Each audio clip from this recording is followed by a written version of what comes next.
Hello everyone and welcome back to another episode of Behind the Smile.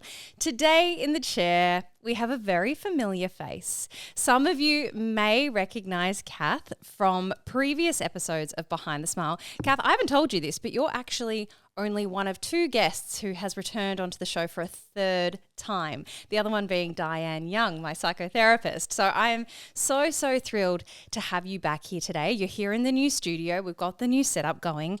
And I was saying off camera, what really inspired me to want to get you back onto the show today was the fact that whenever we catch up, we end up having these conversations and I always walk away thinking, I wish we'd recorded that. I feel like it would have been so valuable. So for those who don't know, Kath is an alcohol mindset coach who is now entering her 6th year of living alcohol free. She's also a mother. She's an incredible human being. She's so generous with her spirit, her kind-heartedness, and her knowledge and wisdom. So I'm beyond thrilled to see where this conversation goes today. So without any further delay, let's dive into it. Welcome back to Behind the Smile. How are you, Kath? It is so beautiful to be here, Ash. I've been looking forward to this all week, to Yay. be sitting here in conversation with you and, sharing some more of my story and, where my alcohol-free life has really led to and the choices that have come through that. Fantastic. And we do have a lot to discuss today. I feel like every time you've been on the show, you've been grappling some kind of life event. It's almost like when God was handing out, life experiences, you must have said when you were just a little energy beam, I want to have them all. This time round, let me have them all because your life is so full and rich and colourful, and there's been a lot of beautiful times but also a lot of sad times, and you've learned how to navigate grief and now a divorce and a lot of big life events. So I would like to go there today. Maybe we could start though with the photo that I've asked you to bring in. So this is the second photo that you've brought on. I would love for you to please describe for the audience who may be listening and not watching. For those watching, I'm going to bring the photo up on the screen now. But for those listening along, could you please describe the photo that you've brought in today? This is a photo from a time in your life when you were hiding behind a smile. So you were presenting one version of yourself externally, but the truth was internally you were really struggling. Maybe let's start there. Yeah, I think it's a great place to start. And when I first thought about what photo I would bring in, I immediately went back to a time in my life last year. It was the first week of May, was when I had made the decision to separate from my marriage. And I looked in the photos back at my camera, and there was this photo of me at my desk smiling in a colourful shirt. But I remember on that day I felt so heavy and in so much pain and felt like I was just carrying an incredible almost secret as well, because I hadn't told a lot of people. And my ex-husband had pretty much moved out of the house for the first time 3 days prior to that. And I was still showing up and fronting up to all of my clients, all of my coaching calls, and also, trying to be there for my boys who were really struggling with the transition. It's a huge experience to go through, and the fact that you've done it sober and navigated that, I really want to go there today. But can I ask a couple of more questions about the separation? Is that okay? Of course. Yeah. The first question that comes to mind for me is, when did you know that was the decision you needed to make, and how long were you married for? So we were married and we are still officially married, I guess. So we were married really for 22 years. Long time. Absolutely. And this is a really interesting question. When did I know? Well, I think my intuition and inner knowing had been probably knocking me probably for maybe 5 years, that I was growing in a different direction, that we were misaligned in our values. But there was another part of me that was very committed to our relationship, to our love, to our children, to my deep sense of loyalty. So there was always this kind of, I guess, dissonance going on in my head around, what is the right thing to do here? What do I want for my life? But I think the difference in May last year was that all of a sudden it just became more painful to stay in the relationship than it did to leave. And I just felt this switch and that was final. Yeah. I actually remember experiencing a similar moment when I decided to leave my marriage, and it was I'd come down to Melbourne for some respite. We were just not in a good place. We were arguing all the time. He was still using, which I found to be really triggering, so I wanted to protect my own sobriety. And I came down to Melbourne, and I remember being in Melbourne for a weekend, and for the first time in what felt like years, I just felt at peace. And I thought, hang on a minute, this is how I'm meant to be feeling. Whether I'm in relationship or not, this is to feel safe and to feel like I'm going to be okay. And I knew in that moment that to stay was the harder decision. And that's really something that, because nobody gets married with divorce in mind. It's the last thing. It's the end of the line.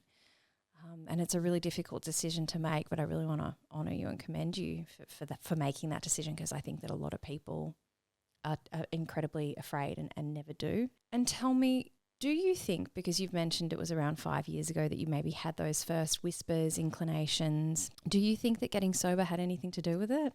Definitely. Yeah, I definitely do.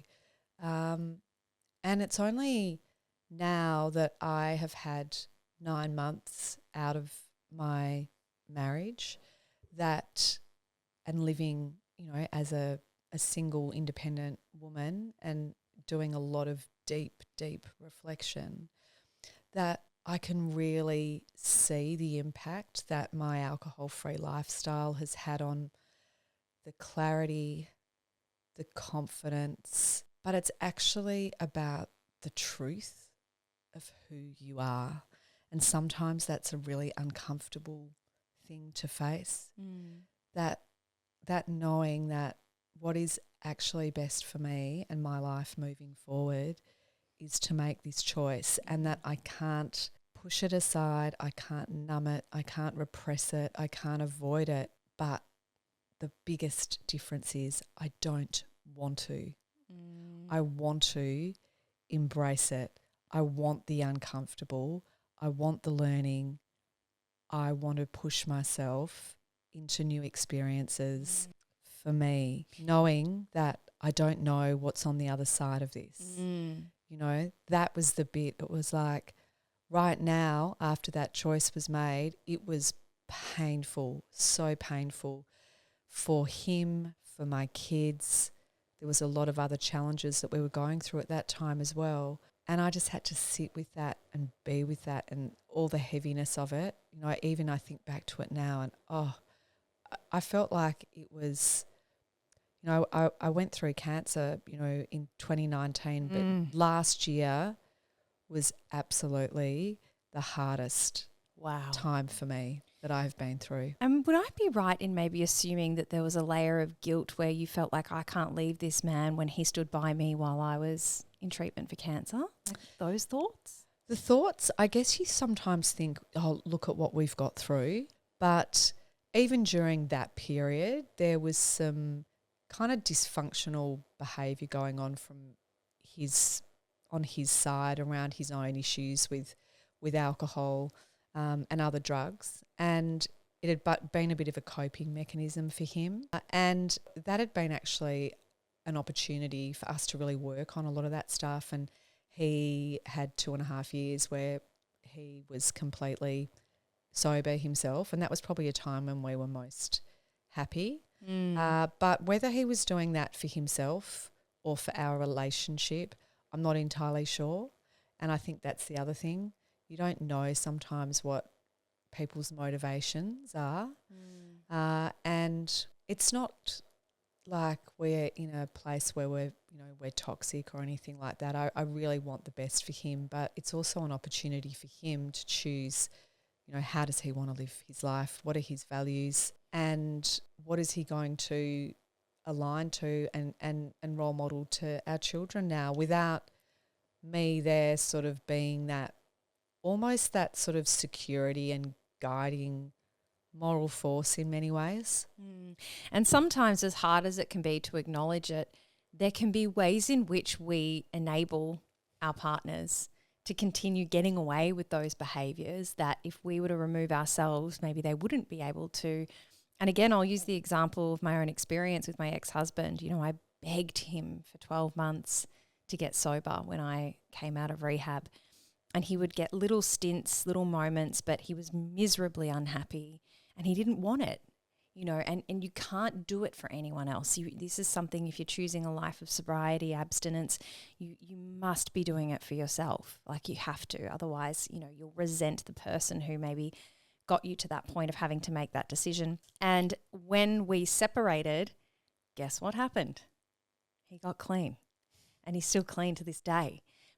But there was no amount of begging that I could do to get him there. And so sometimes it's a matter of having to lose something that you could not fathom losing to actually have that switch where they take a different path or they start to change behaviours. And maybe that won't happen. I don't know. Like, everybody's journey is different, but you can only control your own actions and behaviours. And so I think understanding that and really letting go of the control of those around you enables you to really get clear on, well, okay, what is the path forward for me? And on that note, I want to know, you know, where your headspace was around your children at that time. Can you share with the audience how old the boys are? Yeah, sure. So Oscar was 19, Tom was doing year 12, about to turn 18, and Hugo was 15. So a common rhetoric that I hear for people who are grappling with this decision of whether or not to stay in their marriage is, I'm staying for the children. I'm sure you would have had moments of that thought. Tell me, how did you work through that? Well, it's so interesting, isn't it? Because there Tom was doing year 12, and I could have used that as an excuse. I'll just hold on until he's finished. And you know what? There's actually never a right time to do this. I feel like for me, it just became the time, and all of that, even though I could have justified it, I was like, we're going to be okay. I actually can't hold back now. It is like, once I hit that switch, it was like there was no other way. But I think, yes, a lot of people use children as an excuse, and all I know is that children who've been around their parents for a long period of time are very aware of the dynamic in their relationship, and they feel things and they know things. And I really feel like I am role modelling to my kids now that they saw that I was not happy in a dynamic for various reasons, and I've made that choice.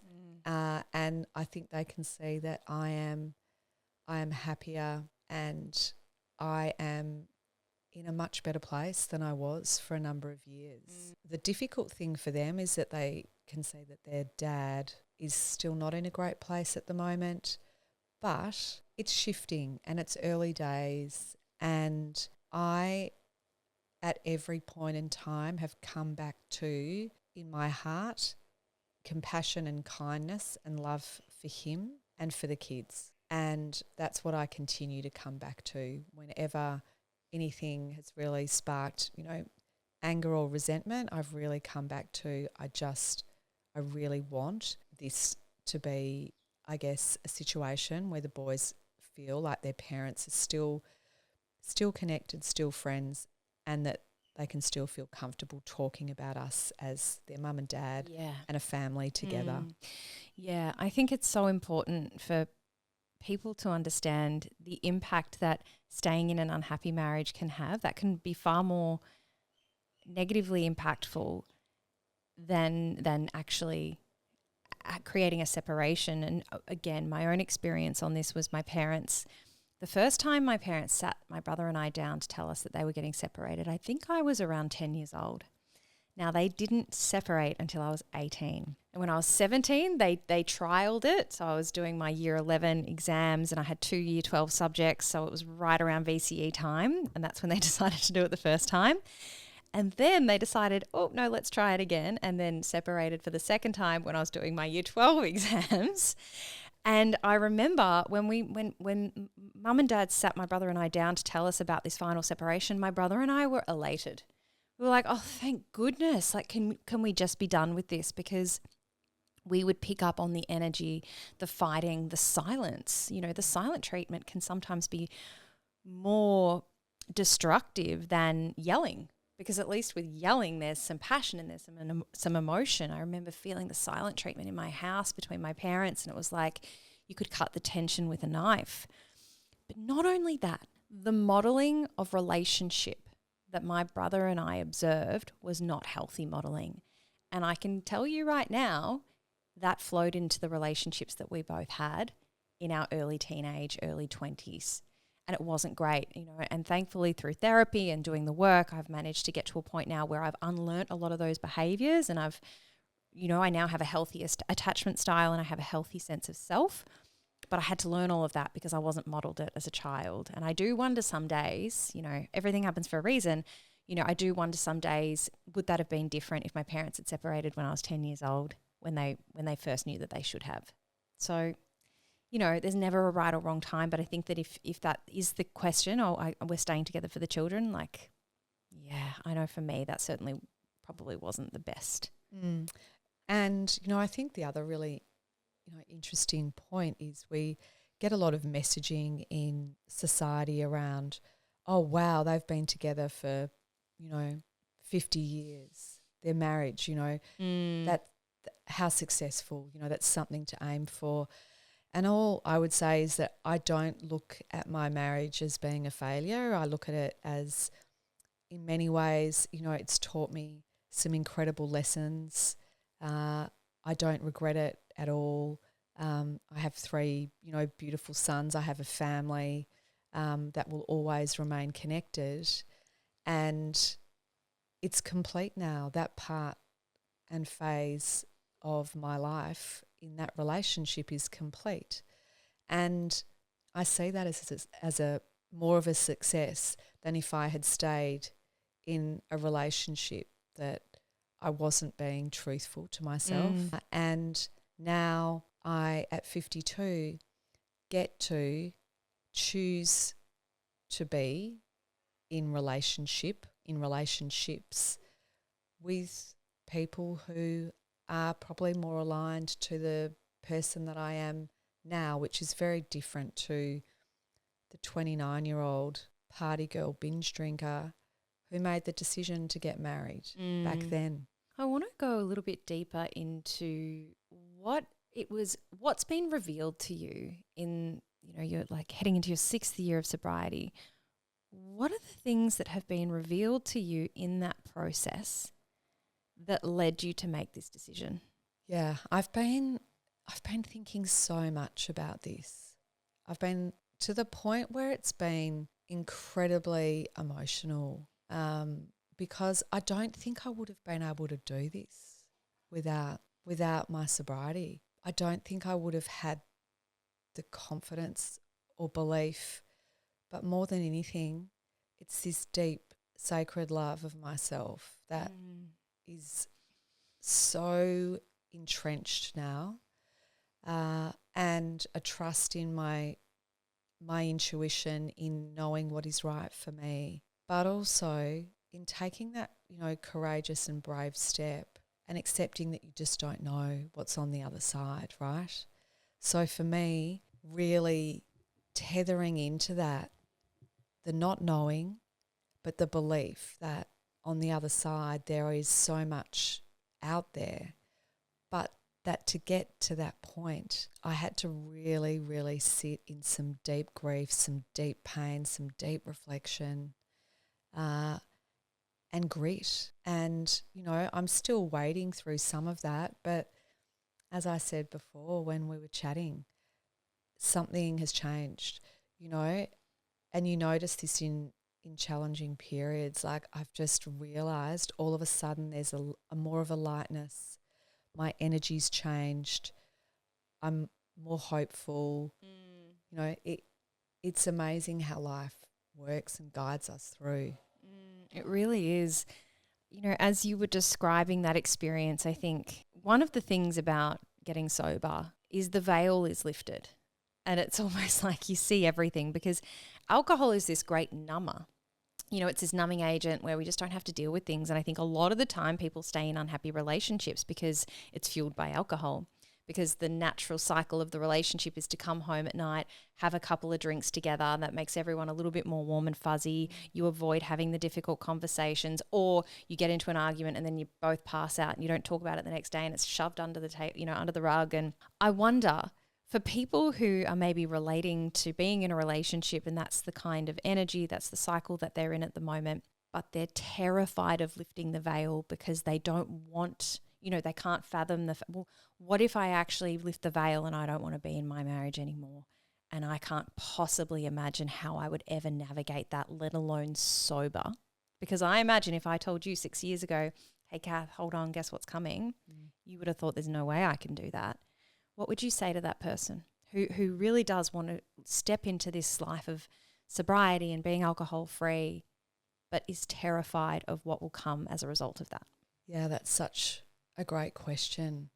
And I think it's one that I think you have to try and be really present with what you want for yourself, and you guide yourself just one step at a time, and you don't jump too far ahead.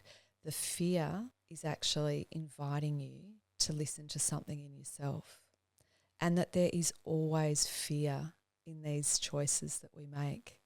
It's, for me, there was so much fear, but we can use fear as really important fuel for growth. I think it's really important to try and connect with other people who may have gone down this path themselves. Absolutely. They can provide you with so much inspiration because they know what it feels like along the way.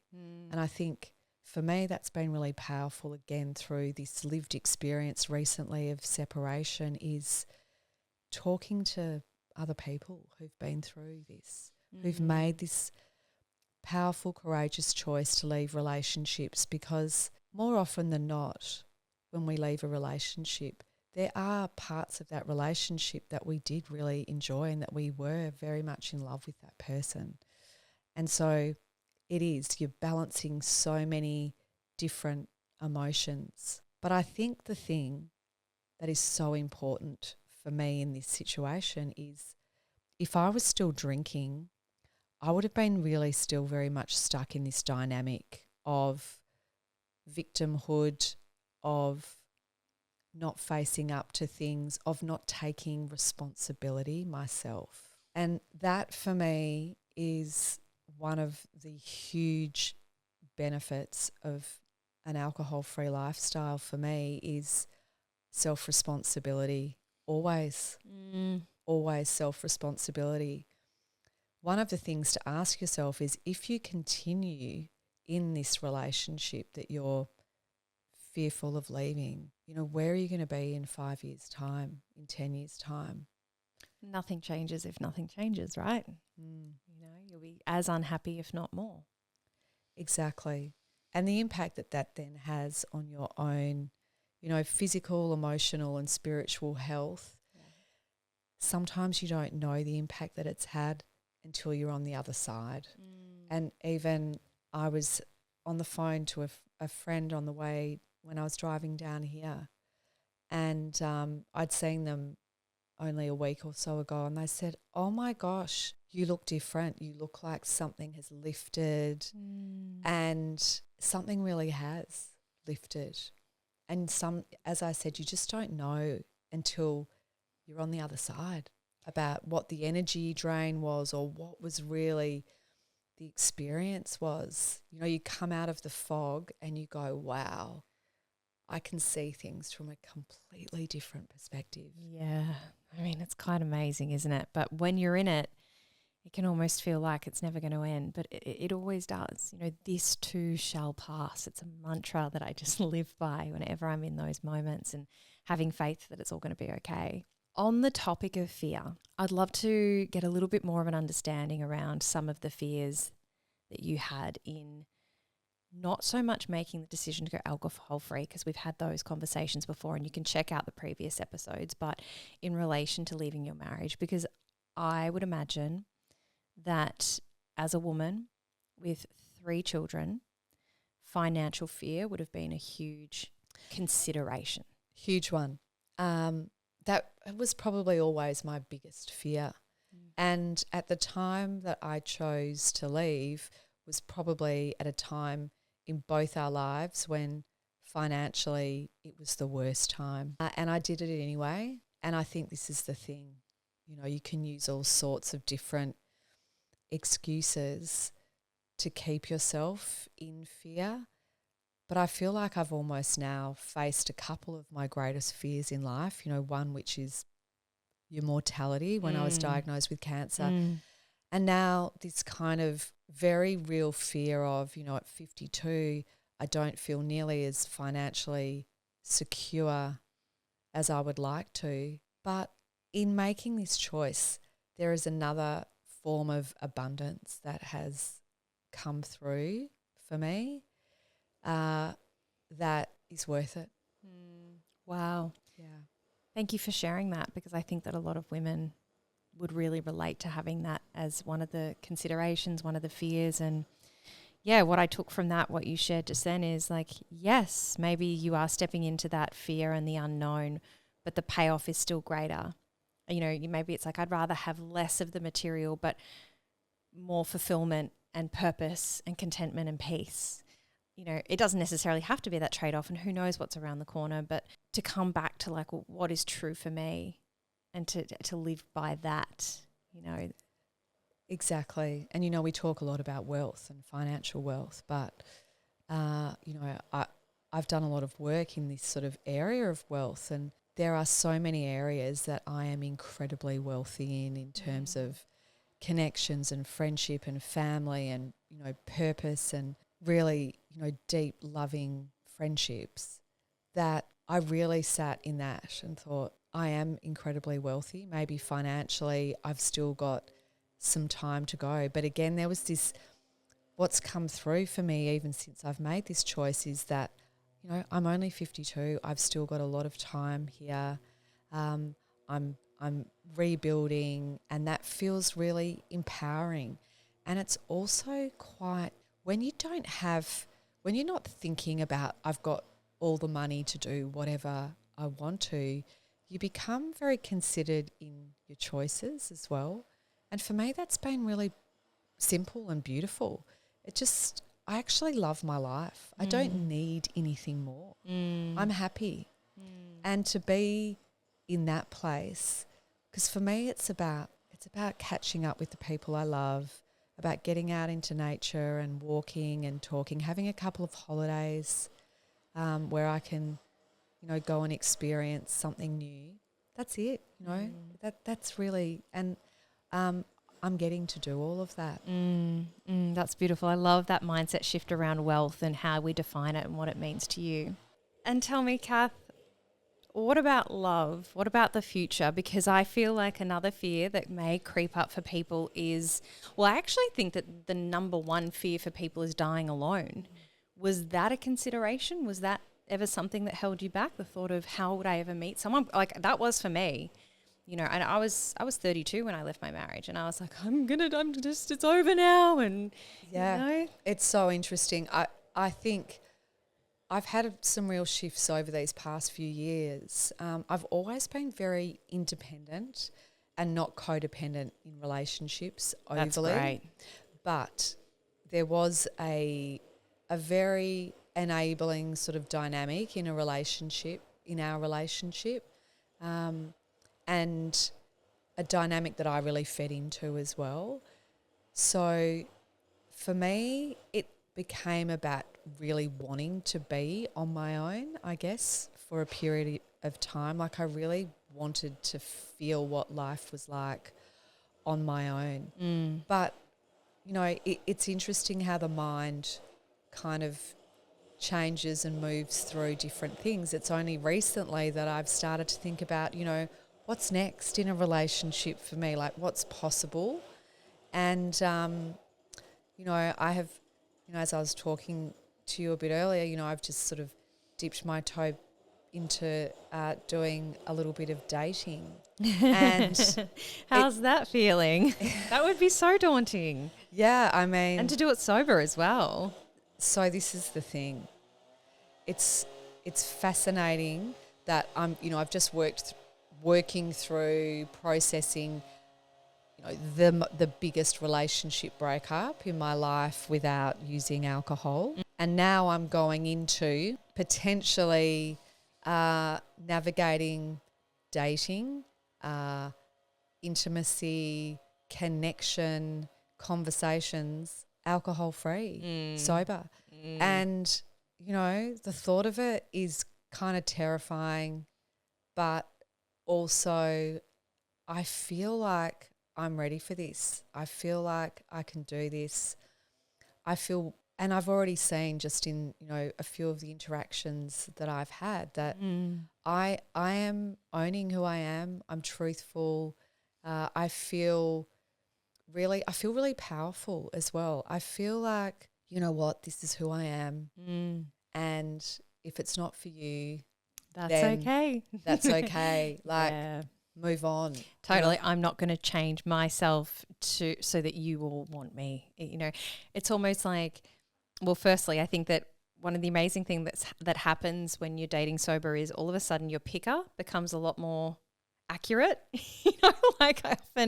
One of my mentors always says to me, yeah, you had a broken picker. Like it's like beer goggles, literally, but not so much about the physical. For me, it was like I would just like any red flag I saw, I would be painting it green and trying to justify, and because I just wanted someone to love me.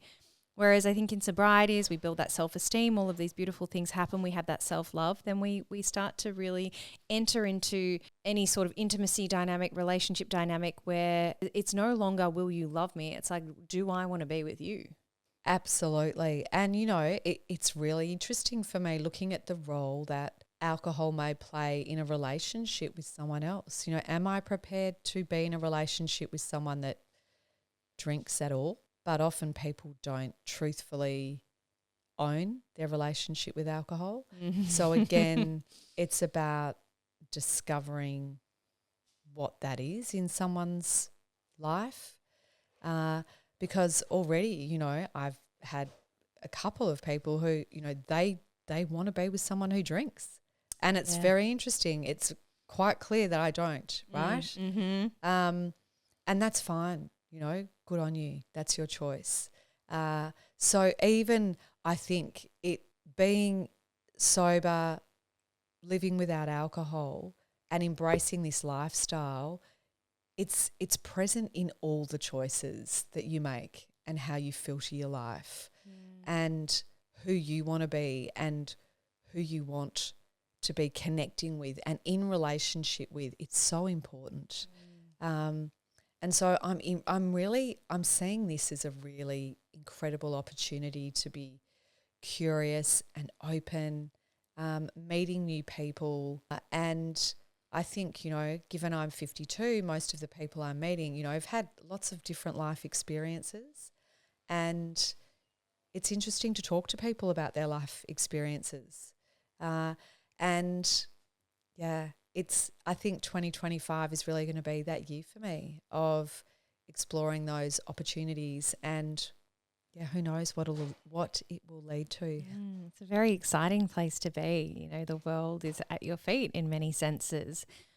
What do you wish for? If you could wave a magic wand and this was the best year of your life, what are the things that you're calling in for yourself in this new season? I love that question.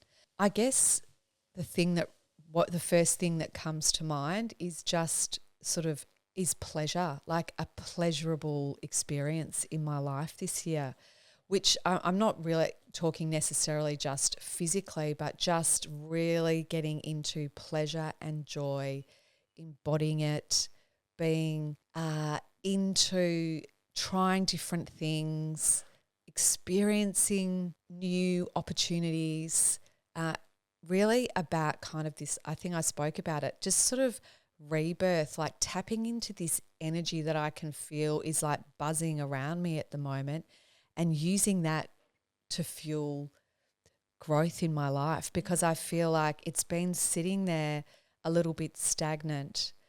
And through this relationship breakup and through this deep dive, sacred deep dive that I've done into myself, that this energy has sort of started to arise, and now it's directing me. And so that feels really, really powerful.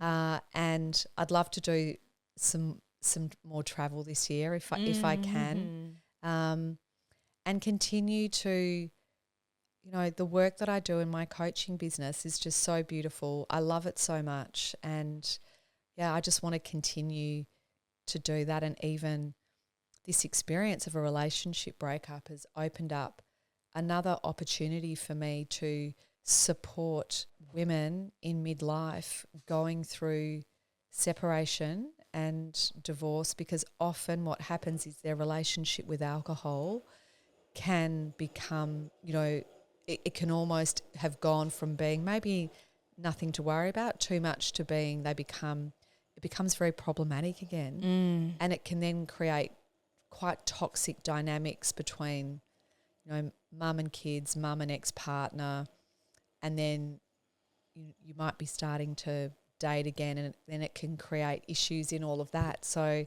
I feel like, again, being in this period of transition for me and being alcohol free is kind of still that greatest gift that just keeps on giving. It absolutely is. And now that you're coming out the other side of this experience, and you know, you said you're feeling clearer, you're feeling lighter, I'd love to know if you could go back to Kath, say 10 months ago, when you were probably at another rock bottom in many ways, and just, you know, it was that really painful period of your life. Like, what would you want to say to her? Yeah, sort of it just makes me feel emotional even thinking about that. I just think I'd say to her that it's okay. You need to work through all of this deep, dark time, because on the other side, there's so much magic coming your way. And I'm already feeling it, and I know it. And I know that version of me did have belief in that. But I think the most important thing is for anyone who's sort of in their void or deep, dark period at the moment, that you will come through, and that through it, there is just, I just feel like as I've come through and just like started to come up for air almost, that even in this past 6 weeks, like there's been these beautiful shifts that I've been able to feel really, really present with, and just so grateful for. Being grateful for, and again, being grateful for the void and the deep dark. That is so important as well, because what comes through that, I wouldn't be experiencing what I am feeling now without where I was then. That's right. And it's the polarity of life. You know, we have to feel sadness to know what happiness is. You know, there's an equal and opposite to everything. And I'm so happy to hear that you're starting to come out the other side to experience the positivity and the abundance that's on offer for you, you know. And I just want to thank you for being so open about your journey. Like, I think anybody who has the opportunity to work with you is so lucky, because you are an open book and you do share so much of your life experience, which is truly inspiring. I have one more question for you that I would love to ask you, and it's similar to one that I've asked you before, but I've changed it slightly, so your answers might be different. But Kath, what are your 3 non-negotiables that allow you to live your life today authentic and fulfilled? So my 3 non-negotiables: every day I give myself at least 5 minutes of time to close my eyes, tap into my breath, and tap into my heart. Beautiful. That is one of my non-negotiables that I do every day. The second one is to move, get out into nature, walk, maybe go for a run, whatever it is. It's really for me about movement. I need to move my body. It feels so good when I move. Yesterday, I didn't have time to get out into nature, so I put on some of my favourite music and I just danced for about 10 or 15 minutes, I love right? it. So again, movement that feels good for you, so Mm. important. And my third one is really, at the end of the day, is just giving someone a hug, That's beautiful. whether it's one of my kids or my dog. So important to finish off with just something, human contact with an animal. You know, a hug is so super important. Yeah, it's that beautiful, that love and that connection that we all crave as well, right? What do you think, Frankie? I think he's still under my feet. You might not be able to see it on the screen right now. I can see Frankie. There he is. Kath, I adore you. You know I adore you, and I'm so grateful for this conversation and your time today. If people want to find you, where should they go? So my website is thealcoholmindsetcoach.com or Instagram at thealcoholmindsetcoach. Fantastic. I will share that info in the episode show notes. We say here on Behind the Smile that when we recover loudly, no one needs suffer in silence. So thank you so much for being here today. Oh, thank you, Ash. Just as always, I've loved our conversation and our connection just continues to get deeper and deeper. So Very thank lucky. you. Thank you, darling.